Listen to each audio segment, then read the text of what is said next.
Oke, Hi everyone, selamat datang di sharing session kedua kami. Nama saya Jennifer Bermulya dan saya adalah host atau pembawa acara hari ini. Jadi sharing session adalah live series baru kami, di mana kami mengundang beberapa teman kami untuk berbagi pengalaman mereka dengan mencari bantuan untuk kesehatan mental mereka. Jadi tujuan dari live session ini adalah untuk menunjukkan bahwa perjalanan kesehatan mental orang tuh sangat bervariasi dan berbeda-beda tergantung orangnya. And we also just want to normalize conversations surrounding mental health. Nah, minggu lalu we invited Kak Ayu, which you guys can watch in 1007.id/YouTube. Jadi Kak Ayu shared her journey about depression, you know, how she noticed that she needed to seek help, how she sought help, and how she's now balancing her mental health and being home in Indonesia. Minggu depan kami akan bergabung dengan Nezia. So today guest kami special guest. Jadi we'll wait sampai he requests untuk ikut live session kami. But as we wait, mungkin I want to give you guys a little bit of if you guys haven't checked out 1007.id, website baru kami baru saja revamp website kami. Jadi kalau kalian abis live session ini, lagi waiting untuk buka, you guys can go head to 1007.id to learn more about mental health. Alright.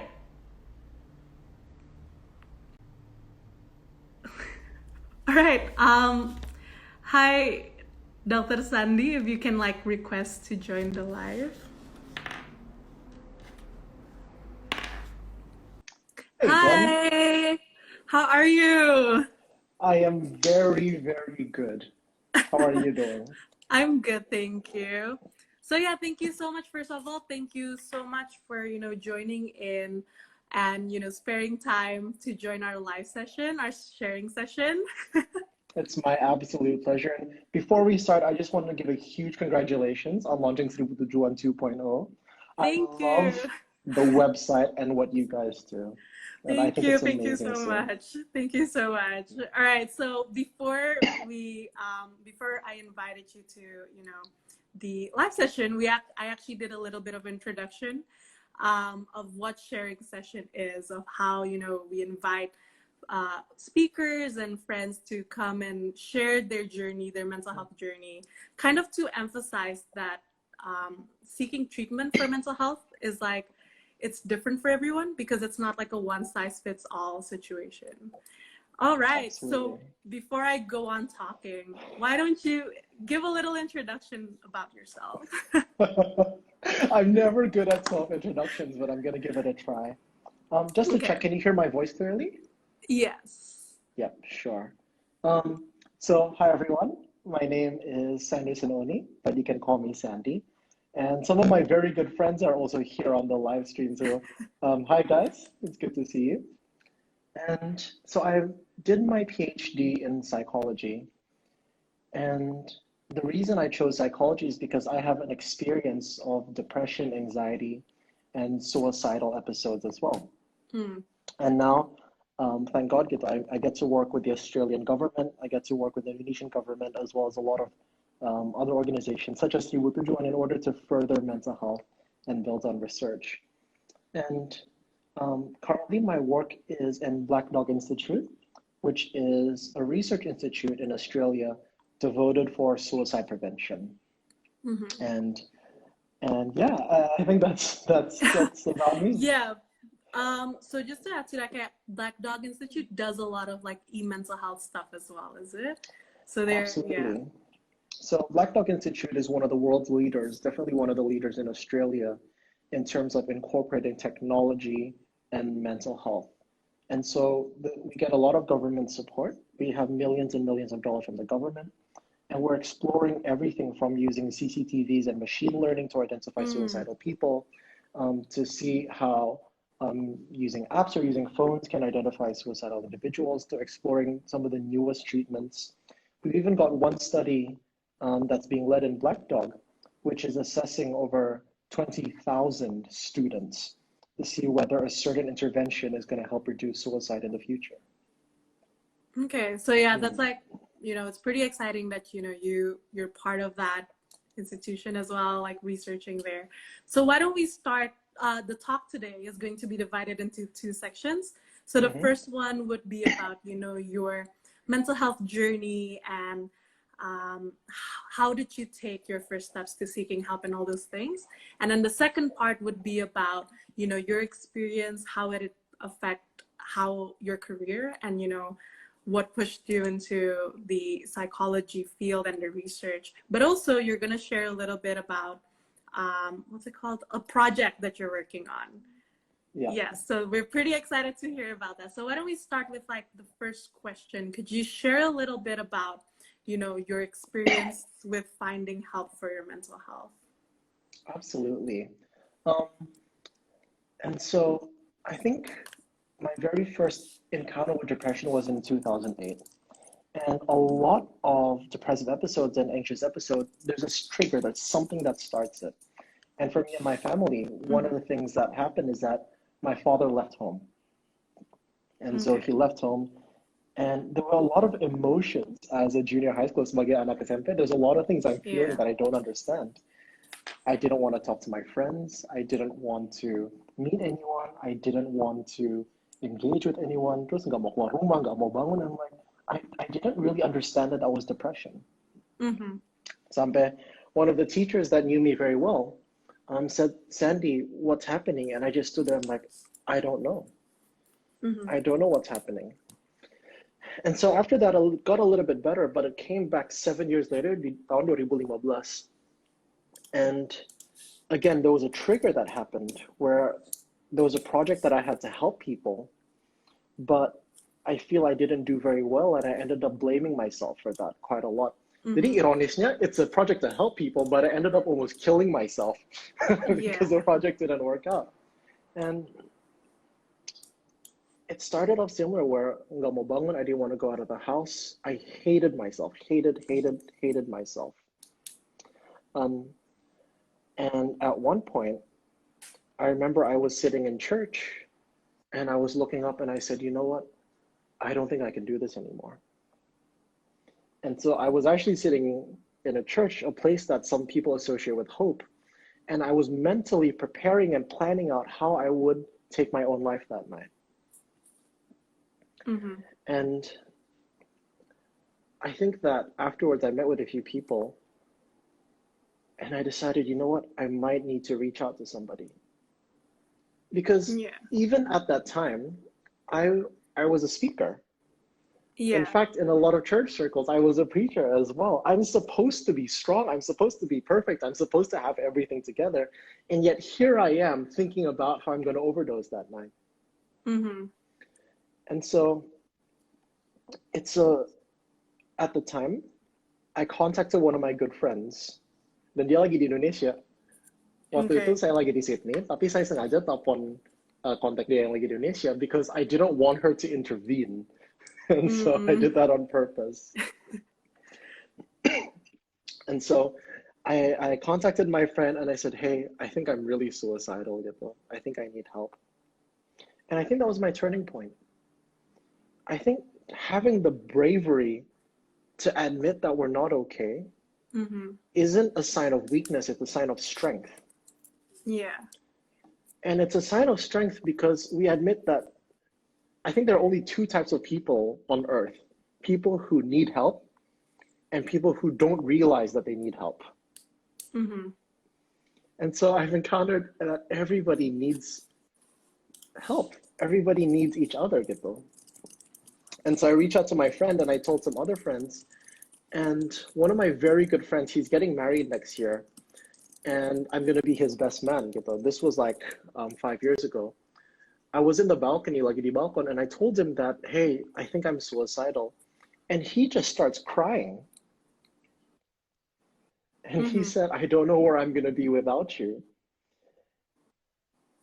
And then I think, first and foremost, if we're afraid to see a psychologist, just seeing our friends, or talking to somebody close to her that we can trust is already something huge. See? And ever since then, the people contacted me, the people Mm-hmm. supported me, they reached out to me. A lot of them memang sengaja gitu. I didn't want to go out of the house. I didn't want to see anyone. Dan mereka sengaja datang just to keep me company. And Yeah. that's the thing gitu. My depression told me I was alone. My Mm-hmm. depression told me that nobody loved me, or my depression told me that I was useless, that I was worthless. But when we reach out to the people who love us, whether it's friends or family, we begin to realize that we're wrong. And so afterwards, I got professional help as well. I Okay. went to see a therapist. And I just wanted to say to everybody listening, there's absolutely no shame in seeing a therapist. The therapist, good therapist, they're not going to judge you. Sama aja kayak ketemu dokter, we all need help. And if I can say today that I'm okay, that I'm back on my feet, it's because of the people around me and the Mm-hmm. love and support that they gave to me. If I didn't reach out, if I didn't have those friends, if I didn't have those people, I wouldn't be here today. Mm-hmm. Yeah, that's what I can say. Yeah, so I think you hit quite interesting and important points as you shared just now about how, um, seeking help is not like a sign of weakness, or Mm, we shouldn't be afraid, I guess, in a way, to like mm, reach out to professional help. In like Indonesia, especially, I think a lot of people it's still very stigmatized to like seek help to a psychologist. I mean, yeah, it's pretty interesting because you mentioned that you're a preacher and like with religion and everything. I think I grew up in a church as well. And I think a lot of people would definitely, there would be a bit of like gossip here and there about, seeking help to a psychologist about like faith and like how that's just a sign of weak faith and all those things. mm, Um, so yeah, thank you so much for, sharing your story. Just even coming to this live session and talking about what you were facing and all those things. And I'm so glad you sought help and, found the support and balance. Um, did, like you mentioned in the start, how you felt like you needed to be perfect, and because you were like preaching and you were doing all these things, um, mm. was there other things that impacted how or when you seek help, as in like has being a man or being kayak laki-laki, because you know how in culturally, like budaya, like in Indonesia, like being a guy, you have to not feel sad, you have to be strong, you can't cry and all these things. Have that like Yep, toxic masculinity impacted yep. how or when you seeked help? Oh, absolutely gitu. Aku emang dari dulu cengeng. Mm-hmm. So I cry a lot. I cry in movies. Just being completely open here, no judgment, no judgment, no shame. Yeah. I remember watching that Pokemon episode where it's a long time ago where Ash, the main character, let go of one of his Pokemon called Butterfree. And I started crying as a young child. And my mom was Okay. like, ini anak kenapa gitu? And so, but then as I grew up, I was always taught, boys don't cry. Mm-hmm. Boys have to be strong. Leaders have to be strong. Yeah. And unfortunately, that led me to something called impression management, Okay. Impression alias pakai management. pakai topeng, Mm-hmm. where I would have a mask and I would be smiling and where I would go, yeah, everything's perfect, everything's good gitu. This is so common in churches, di mana kalau ditanya, oh, how are you doing? Jawabannya harus luar biasa. I'm Yeah. always good. And I'm not. I'm Mm-hmm. not always amazing. I'm not always okay. And I was taught that, you know, if I'm not okay, then something's wrong with me. Mm-hmm. Then I've got to work on my faith, or I've got to work on my character, or I've got to fix something gitu. And I didn't want to seek help for years and years and years. I was depressed. I didn't want to talk to anyone. Before 2015, there were a lot of suicidal episodes, but I didn't want to talk to anyone because deep down I felt that I don't want people to treat me as weak. Mm-hmm. I needed to be an inspiration. I needed to be perfect. I needed to be good, gitu. But I didn't know that I would have more impact on other people's lives, that I would be able to give strength to other people by being vulnerable instead of pretending to be strong. Yeah. And so I think that a lot of men can relate because there's some research that shows that young men are actually very, very emotional, like as children. Mm-hmm. But then culture tells them, you know what? You shouldn't be having these feelings. Which is why we have a whole generation of parents now, and a lot of people can relate, where it's difficult to relate emotionally to your fathers because Mm-hmm. they were taught, they were forced not to show or to have emotions in a lot of Yeah. places. And so I think that's something we really need to change. I think there's an organization that you reached out to as well, Yang Perempuan Tagar Tegar, Mm-hmm. and I'm going to be advising for the Pria Tagar Tegar, Yeah. which deals with toxic masculinity and vulnerability. Okay, that's great to hear. Yeah. And so that definitely, as a man who was taught that I'm not supposed to cry, it took me a long time to seek help, and untung I didn't end my own life then. And I just want to say to a lot of Mm. men gitu bahwa, oh gini, a man feels value when he's respected. That's the main love language of men. Mm. You're not going to get any less respect if you open up and be vulnerable. And I think that's something that every man needs to hear, gitu. By being vulnerable, you're not going to get any less respect, but people will value you for your honesty. Mm-hmm. Yeah, there's a comment that says real men cry. I cry a lot. In one of my best man's wedding, I have a very, very good friend. His name is Otto, an amazing man of God. And this is just a side story. I was his best man, and his bride was walking down the aisle, and I was weeping. I was crying, and he looked fine. And I was the Okay. one crying with him. And you know what? I'm proud that I can feel emotions like this. Yeah. I am proud that I can feel things deeply. Yeah. And I just want to encourage a lot of men gitu bahwa, you know what? So if society makes fun of you or people make fun of you for being emotional, they're not the people that you need to care about. The people Mm-hmm. who really love you and care for you, they will value you when you open up. And you need to find those people. Yeah. Hmm. Yeah, those are really, really good points. I think, oh, actually, I have like this really interesting question. Just going back to the part about religion, and you mentioned previously like you were a youth pastor as well, if I'm not Mm-hmm. mistaken. How do you Mm-hmm. find the balance in like, religion and like psychology in a way? You know how, because sometimes kan kayak kalau someone who's like in the church setting will be like, come just pray with us and all these things. How do you find that balance between like, you know? That's a really interesting question. And I think that wherever you are and what faith you believe is going to be slightly different answers. Okay. But one thing that I truly believe is that all religions promote good things, right? Mm-hmm. That whether it's I took a university course and studied the world religions, where it's Hinduism or Buddhism, and all of them are promoting things like peace and friendship and things like that. I guess what I want to say is that there isn't really a balance because you can't really separate those two things. If you Mm-hmm. balance something, then there has to be two sides. Okay. But I believe that everything that I learned in psychology lines up with my faith. Mm-hmm. Everything that I've learned over the past years doing research lines up with everything that I found in faith. And it's difficult because everyone has a different journey. Yeah. Yeah, so at least my experience is that everything that I've learned lines up with my faith perfectly. Okay. All Hmm. right. That's interesting perspective. Hmm.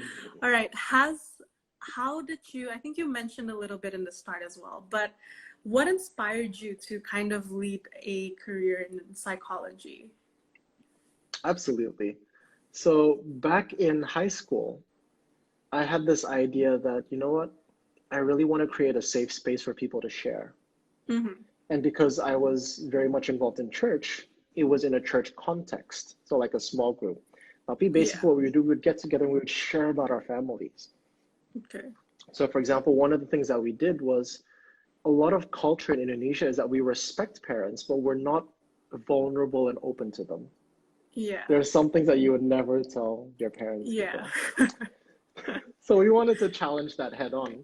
And so kita ada satu acara um, where we cook for our parents and we wrote them a letter. But instead of kayak tulis surat yang, oh, thank you, gini gini, we want to be honest about how we feel. There was Mm. this one girl who I cared for and I loved very, very much gitu. Not romantically, but as a sister. Um, she had always had issues with her father in terms of anak angkat, but she could never express them. Mm-hmm. And there were a lot of these stories where there's deep-seated pain, but it's sort of like easier to just ignore it. We wanted to bring that out and deal with it. Mm. And one of the girls afterwards, she contacted me and said, this is the first time I can talk openly with my mom. We talked all night. And so I thought, you know what? I would love to do that for university. Yeah. I would love to do that. And so I applied for psychology at UNSW and I got into it. Initially, I wanted to be a clinical psychologist, Mm-hmm. but I'm not smart enough and my grades weren't high enough to be a clinical psychologist. But I realized that even if I'm not a clinical psychologist, it doesn't stop me from doing what I believe is my purpose. Mm-hmm. Because when I was in high school, I had a small group where we talk about life and be open. Afterwards, at university, I would be a community counselor, where if anybody needed counseling, I would talk to them.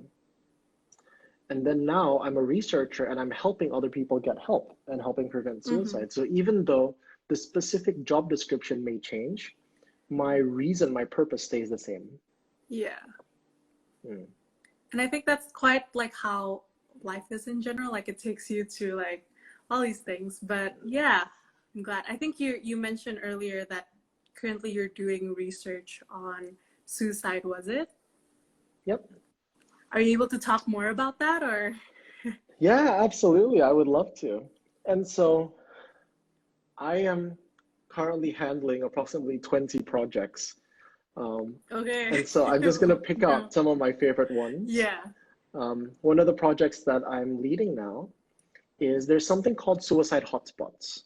Di mana if it's Mm-hmm. bridges atau mungkin di sungai atau di mana gitu, di mana unfortunately a lot of people ke sana dan bunuh diri. And so a lot of people go there to commit suicide and sometimes there's fences, sometimes there are CCTVs, but sometimes it's too late to help them, too late to Yeah. stop them gitu. Jadi what we're doing is we're actually using CCTV footage and artificial intelligence. Can we pick out some people who are suicidal even before they make an attempt? Like ciri-cirinya Okay. apa gitu. Yeah. That's one of the projects. Another project that I'm doing right now that I love very much, I'm setting up a foundation in Indonesia right now in the legal process.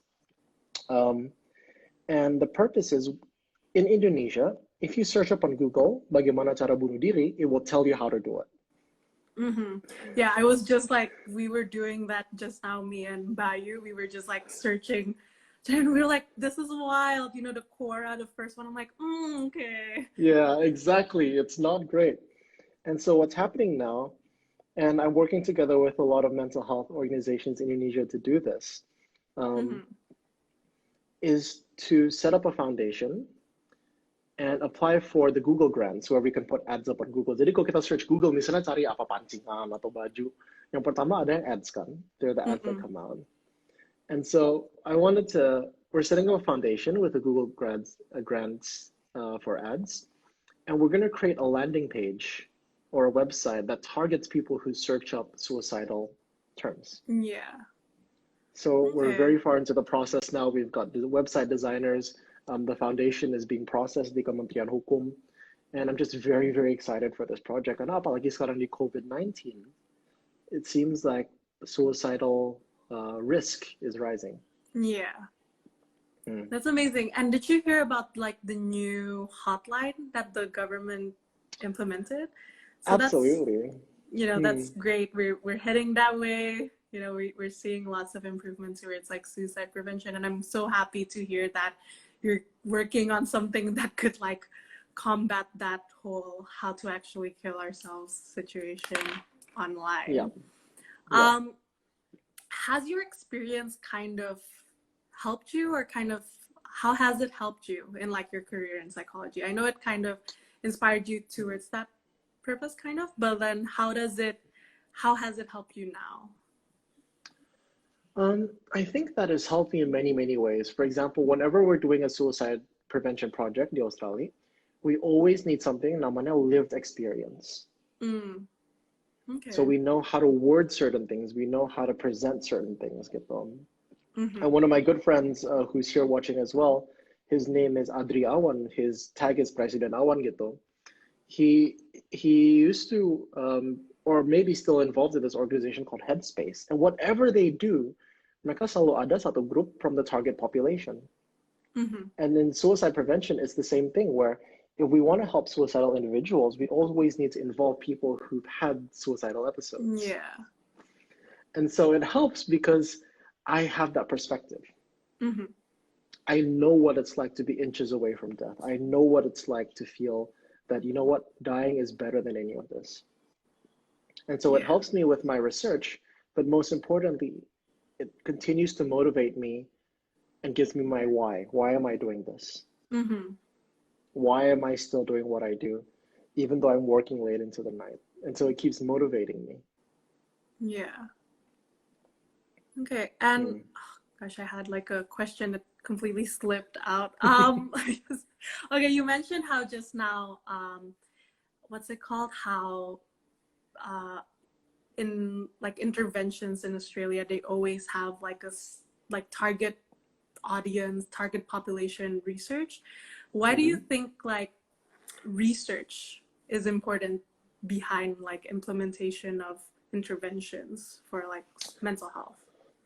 Absolutely. And so a lot of people do what they feel is good in terms of when they're speaking, when, as I mentioned before, when they're preaching, when they're implementing suicide prevention and programs, but we only have one perspective that's ours.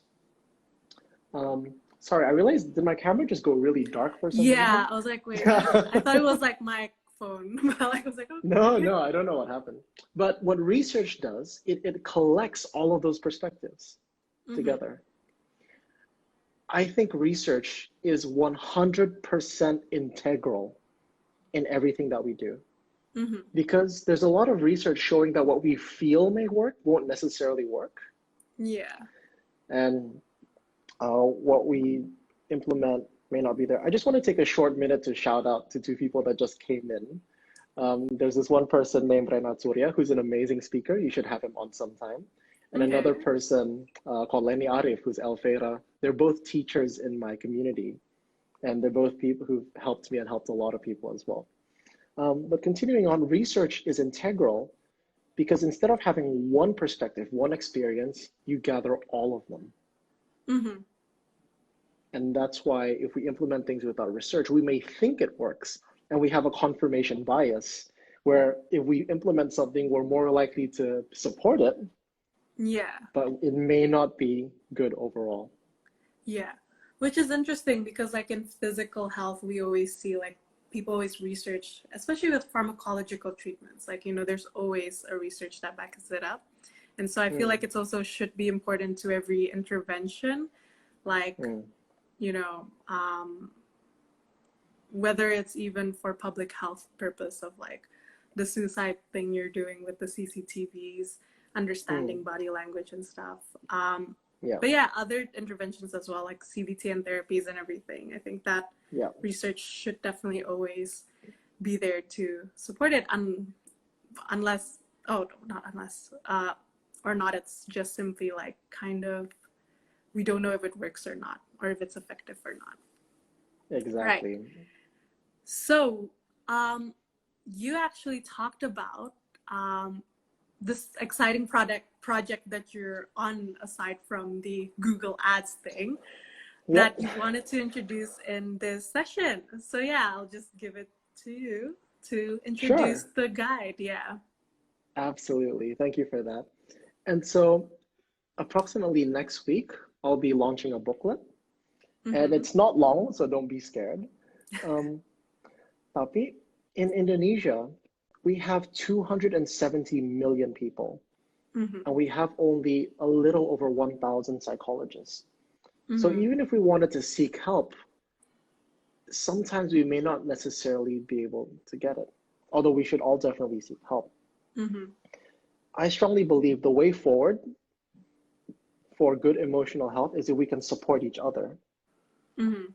Tapi masalahnya kalau kita mau bantu teman kita yang suicidal, we don't know how gitu. We want to help someone who's depressed, we don't know how. And I think you guys have a great website that explains it. But we also need to talk about, okay, I know what depression is, what do I do about it? Mm-hmm. And so I ended up writing this book with another organization called I Ask that focuses on training people to help each other for peer support. And the book talks about briefly what is depression, what is anxiety. Jadi kita tahu gitu. Mm-hmm.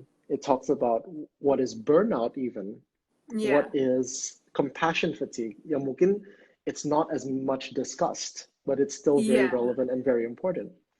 And then I talk about what are some of the 10 ways you can do to help people who are going through a tough time. Mm-hmm. So we know what to say, what to do, when to step back, when to confront them, Mm-hmm. and how to make sure that dengan kita bantu orang-orang ini that we're okay as well. And finally, there is a chapter on what does suicide look like and how do we Okay. deal with it. Yeah. And in the whole thing, so we're going to be releasing it very, very soon. We're going to make it very, very cheap. It's only 20,000 for the ebook. That's like $2. Mm-hmm. $2. And Yeah. we keep none of the money. Mm-hmm. Jadi for the website hosting, for the printing, for apa gitu nanti, that's all out of pocket. We're not keeping any of the profits. Mm-hmm. Nanti dari hasil itu, it's going to go to sending and printing books ke daerah-daerah that may not be able to afford 20,000. Yeah. And so we're going to set up a program where you can make donations or you can buy multiple books so you can pay it forward. Where if Okay. you want to buy one book but you're paying for 5, the other 4 books will go to a family that may not have it. And there are groups in Kupang and Batam who are already waiting for this book. And so Yeah. we're making it so cheap, even though we put in so many hours into this. Then doa kita is that everybody in Indonesia, everyone, can learn how to take care of each other well. Yeah. I think that's such an important point you mentioned. Tapi also like about how, access to help, like please do seek help, but access to help may not be available for everyone. Apalagi yang kayak not in the big cities of like Jakarta, Surabaya, atau stuff. But also I guess a lot of people would probably feel more comfortable in seeking support from the closest people around them, kayak their siblings or, their friends. And you mentioned a really good point how sometimes we want to help, but we just don't know how to. We don't know what to say and takut ngomong yang salah and stuff like that. So you mentioned that it's going to launch very soon. Mungkin kayak minggu depan or something, yes? How are we going to have access to it? Like, how do we know? Can we know the name at least? Or like, is that like still a little bit of secret? Absolutely. No, not a secret at all. See. Jadi nanti bakal ada website where you can download the booklet. We're still setting up the way you can pay. So we're going to be talking about that a little bit later. But the book title in English is Hand in Hand. Okay. In Indonesian, judul bukunya adalah Bersama-sama, Together. And we're currently finding ways to see if we can translate it into Mandarin as well. Okay. And so far there's English, Indonesian, but we're hoping there's going to be Mandarin in the future. Mandarin as well. Okay, that sounds exciting. And we hope Seribu Tujuan can help out in like, promoting it or, just we'll have it linked somewhere. And so I guess that's all the questions I have actually for today. Thank you so much for joining us. Do you have any like closing statements or things that I haven't probably explored enough that you wanted to just add to it? I think if it's one thing, 2 quick things. The first thing I want to say is that for everybody, make sure you take care of yourself. Make sure that you can't do nothing and expect to feel better. In the same way, we can't expect not to exercise terus kita kurus. Mm-hmm. We need to do something. We need to be active in our mental health. Yeah. And the second thing I want to say is that for you and Bayu, I'm so proud of you guys. You guys are doing such an amazing job. And Thank I'm looking you. forward to working together in the future. Yes, thank you. Thank you so much. Thank you. Thank you for the kind words. I'm not good at accepting compliments, so I'm just like acting weird now. But thank you so much for joining the sharing session. We appreciate it so much. We appreciate your support. And yeah, thank you to everyone who joined in on the live session as well. And we have more sharing sessions that will come in the following weeks. Thank you all for joining, and see you Bye. guys next week. Bye. Bye-bye. Talk to you soon, Jen. Bye-bye. Yes, talk to you soon.